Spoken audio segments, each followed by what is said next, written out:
Hey guys, welcome back to the channel. So this is not going to be an Elden Ring walkthrough or anything like that. And I know my channel is a sim focused channel, but I'm still a gamer. And I gotta say, this is probably just one of the best games that I've ever played. I am in no way, shape, or form good at this game, but this game is truly amazing. And if you're into like very difficult games, then this is definitely one I would say to check out. You know, I know that this is old, this game isn't new, but it's got a new DLC that came out, which I don't have. I'm probably not going to get because I have not even close to beating this game. I've actually just really started getting into it. I had it for a while and I played it a couple times and I just couldn't mesh with it. And finally I said, you know what? I need to sit down. I need to figure it out. I need to play the game. And I gotta say, man, since I have, it's been wild. I'm just starting out. I'm working on a build, and I'm having a lot of fun. In this video, I just want to point out some things about this game, why I think it's so great, and why I think that you kind of owe it to yourself to at least check the game out. If it's on sale, grab it, check it out. So let's get into some Elden Ring and just talk about what this game exactly is. Elden Ring is a game developed by FromSoft, and FromSoft is a developer that brings us titles such as Bloodborne and Dark Souls, and they're just absolutely, well, they're kind of sadistic if I'm being honest. I mean, the difficulty of these games is just unreal, and you know, I've played Bloodborne. I love Bloodborne. I think Bloodborne is a fantastic game. For me personally, I find this game a lot more difficult than Bloodborne. Bloodborne, the first boss, I beat fairly easily. This game is a huge challenge for me, and there's just so much detail in this game. There's so many ways you can play it. There's so many weapons and upgrades and things that you can apply to this game that it is really crazy. You know, one of the things that I loved about The Witcher 3 was finding new weapons and armor and stuff, and this game really ticks that, but the difficulty level of this game is much higher. And the fact that there's no linearity at all to this game. There's nothing in this game that tells you, you know, this is what you have to do. When you touch Grace, it'll kind of point you in the direction, but that's all it does. There is no right or wrong. There is no, you have to do this now, then do this. There's nothing. There's no order to it. You don't have to beat any boss first. You can literally go into this game and do whatever you want right from the beginning. You're not gonna win the fights, but you're gonna be up against them. I mean, for example, this thing here, this is just a regular enemy. This is not a boss enemy. This is just a random creature that you encounter in the wild, and these things gave me great pain and dismay in this game. This is one of the first things that I really encountered that I could not beat, and why I put the game down in the beginning, because I got to one of these things, not this particular one, very early in the game you find one of these guys, and he's blocking your path, and I couldn't beat him for anything. No matter what I did, no matter what I tried, I just couldn't do it. I just couldn't do it, and it frustrated me to the point where I just stopped playing the game. I said, this is just not the game for me. Then what happened was, I found a guide.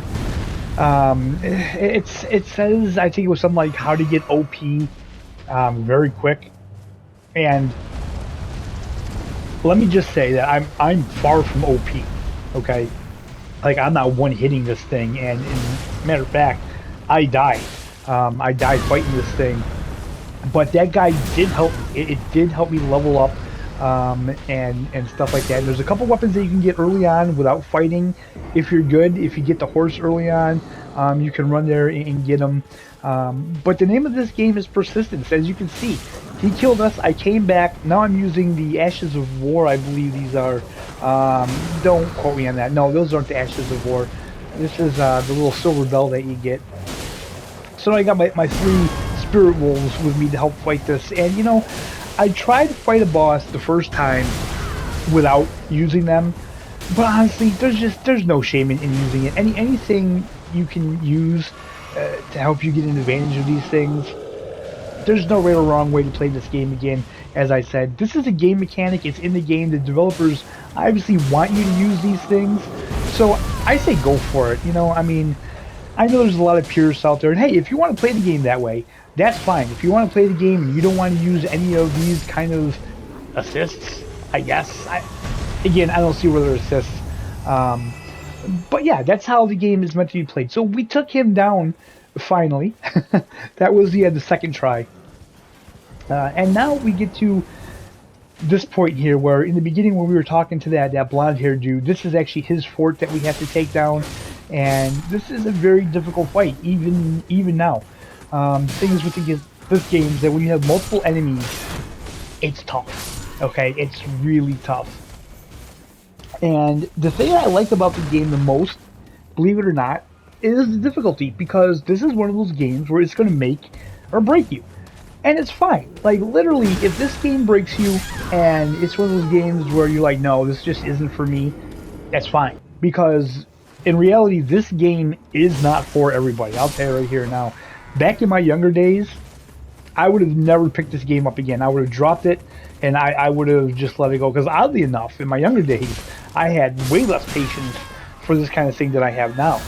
As I'm getting older, I kind of like these games like this that you gotta grind. You have to really try to think about, and you see these enemies, and you have to sit there and think, okay, wait a minute, what are they doing? What can I do different? You know. And I will say with this game though, it's not perfect. The camera, I feel like the camera in all of these FromSoft titles are really bad. Bloodborne was the same way. The camera in Bloodborne was just absolutely horrible. And yeah, it's the same way in this. So now the funny thing is here, as we're watching this, I've already beaten one of these like pumpkin head dudes, and he was a boss. He was in a dungeon or something, and I managed to beat him. And this guy, he's what took me out previously, as you've seen, but he wasn't by himself. Now that he's by himself, I can kind of pick him off, and I can win the fight here. There we go. Now he's down. Perfect.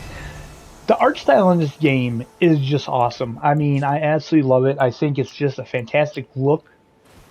I am such a big fan of like fantasy and medieval and knights and dragons and Vikings and all of that stuff. And this game is just fantastic for that. I mean, it just checks all the boxes. You know what I mean? It feels like you could be like playing a Lord of the Rings novel or Game of Thrones or something like that. And again, the stories in these games are kind of well hidden within the game. They're not really obvious there. So one of the things about these games is that when you die, you do lose all your runes and stuff. So you have to go back to where you died to pick those up, which is not the easiest thing. And now we get inside the encampment here, this fort, and this battle is where I'm kind of left. Even right now, I'm stuck on this. So the best thing about this game, and all these games like this, you don't have to stick around with this. If you get a little burnt out here and you can't beat this spot, you can get on your horse and you can ride away and you can go do something else and you can come back here later, which is what I'm going to do. So what I'm actually trying to do right now is there's a weapon that I'm trying to get. It's a pretty overpowered weapon that you can get right in the beginning without fighting anything. But this weapon is the weapon that I started out with in this class, and I just wanted to see if I could do this because this weapon is powered up to like a +4. So I wanted to see if I could at least do this.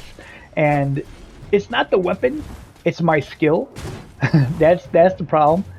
It's definitely my skill of the game here just isn't that great. So this was a bonehead move because I trapped myself.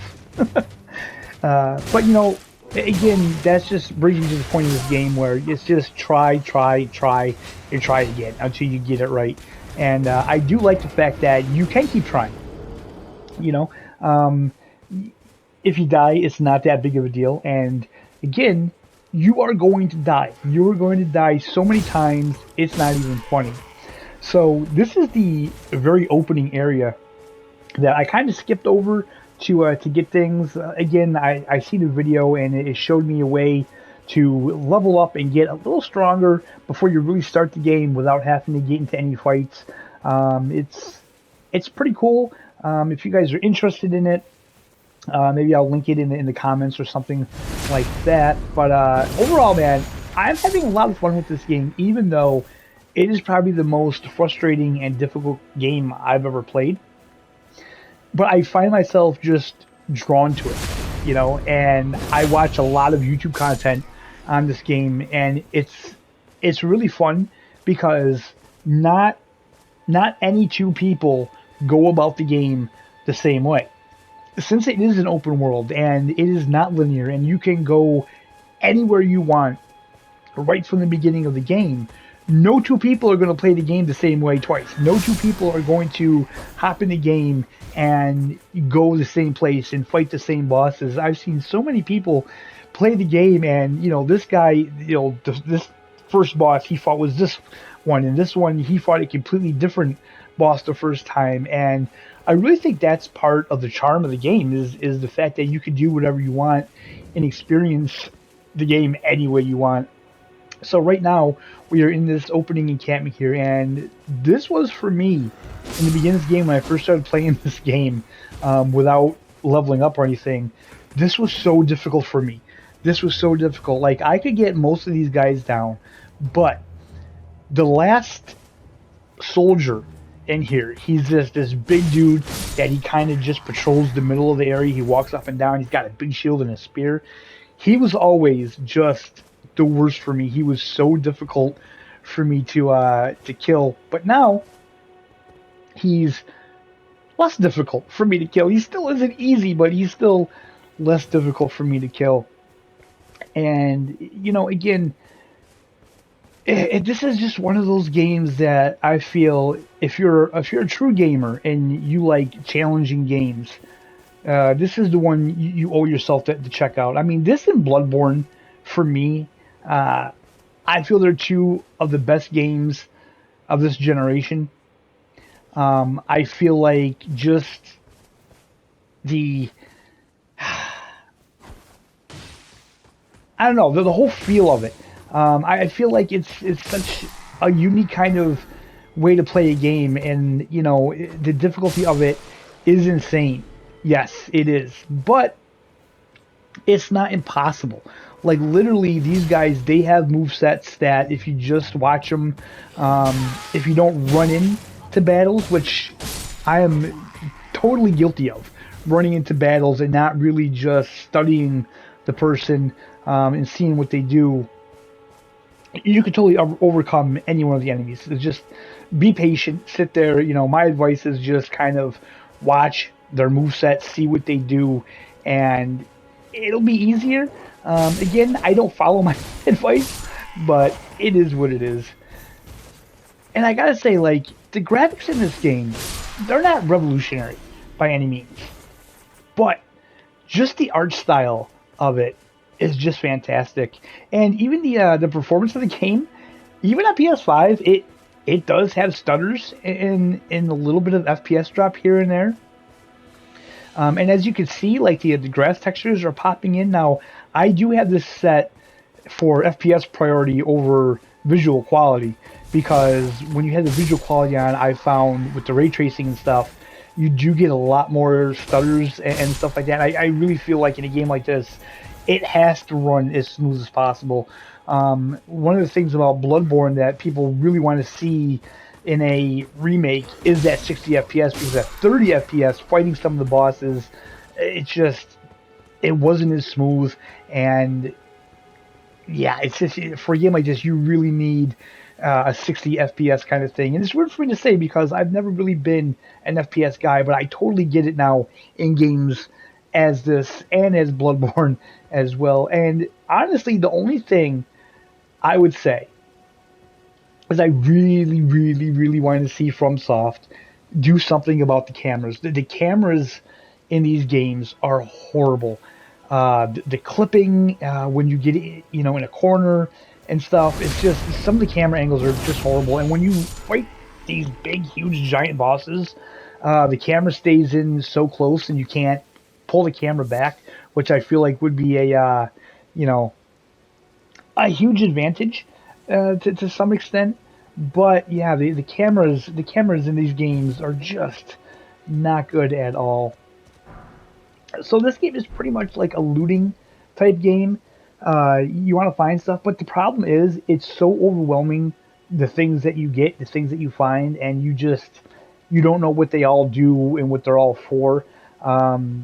So I guess it's just one of those things where you have to play the game and experiment yourself. So if you're someone that's adventurous, and if you're someone that you like games that you need to figure out on your own, where the game doesn't really help you much, then this is the game for you. But if you really, have a game where you need some kind of structure or linearity, this is not the game for you. And none of these FromSoft titles are going to be the game for you. Um, but then again, I never thought I would enjoy a game like this. And then I played it, and it's just like something where it's like, okay, I need to get into this. So this is the guy I was telling you about. This is the big bad soldier at the end. Again, this isn't a boss. He's just a enemy. He's just a random enemy that you encounter, but he is so difficult to take down. I'm sure there's people that are going to watch this and they're going to go, dude, you just suck at the game. And yeah, I've said that like how many times now? I've already admitted that I'm not good at the game. But this guy, he has always given me a problem. But now, we got a little power behind us, so he wasn't as bad, but I still didn't get him as quickly as I wanted to. Now, if you go right through that gate, that is the first big giant guy that you fight, and we are going to take a look at him because this is the one that I could never kill before. This is the enemy that literally made me quit the game and say, you know what, this game isn't for me. I just can't. So we run through here, and I know that this isn't new. Like I said, you guys that have played the game, you know all about this. But I just wanted to talk about it and let you guys know, because there may be people out there that are just playing this game for the first time, and maybe they're getting to this point and they're like, what the hell is this? I can't fight this, because that's what I said in the beginning. This guy would come at me and it was like, no, I don't. He would kill me every time, and he would kill me so quick. So quick. It was ridiculous, and it just discouraged me so much that I didn't want to play the game anymore. And you know what? That's okay. Okay, I'm sitting here, I'm going to tell you that is okay. Because a game should be fun. It should be an enjoyable experience. And if it's causing you stress to the point where, it's like, this isn't fun, then I totally get it. I really do. But for me, what happened was, I just wasn't happy with that. Like, I was like, I spent the money, I bought the game, this sucks. I can't even get past this first enemy. And again, this isn't a boss, it's just an enemy. And I'm like, I can't get past this first enemy, and I just couldn't accept that personally. So, maybe that's how I've grown as a person and a gamer. But as you can see, I took him out. I killed him. This is something that I wouldn't have been able to do before, and now I killed him. So, I feel like give myself a pat on the back for that. There's no small accomplishments in this game. I feel like everything is like a big accomplishment, and that's the thing that I do like about this game and like Bloodborne. When you do something, you have that feel of accomplishment, like, wow, I can't believe I just did that. You get to a really hard boss, and yeah, you're just like, I can't believe I actually beat that boss. After like 10 tries or 20 tries or maybe 6 tries, it's just that feeling of accomplishment that I kind of feel like a lot of games today don't have. This really, believe it or not, reminds me of like the old school games when I was like a kid growing up, where we had the old NES and the Atari games, where the games just got harder. Each level got harder. They got faster. They got more obstacles. They just kept getting faster and more difficult as you leveled up. And I feel like this kind of beckons back to that. Although they're not levels, but it's just one of those games where you have to figure out how to get good. You know, and I hate to use that term, but literally that's the only thing I can say about this game, Elden Ring, which I personally feel is one of the best games I've ever played, and it's becoming one of my favorites. So, guys, that's all we got for today. I thank you so much for watching. I hope you're all having a fantastic day, and we'll see you next time.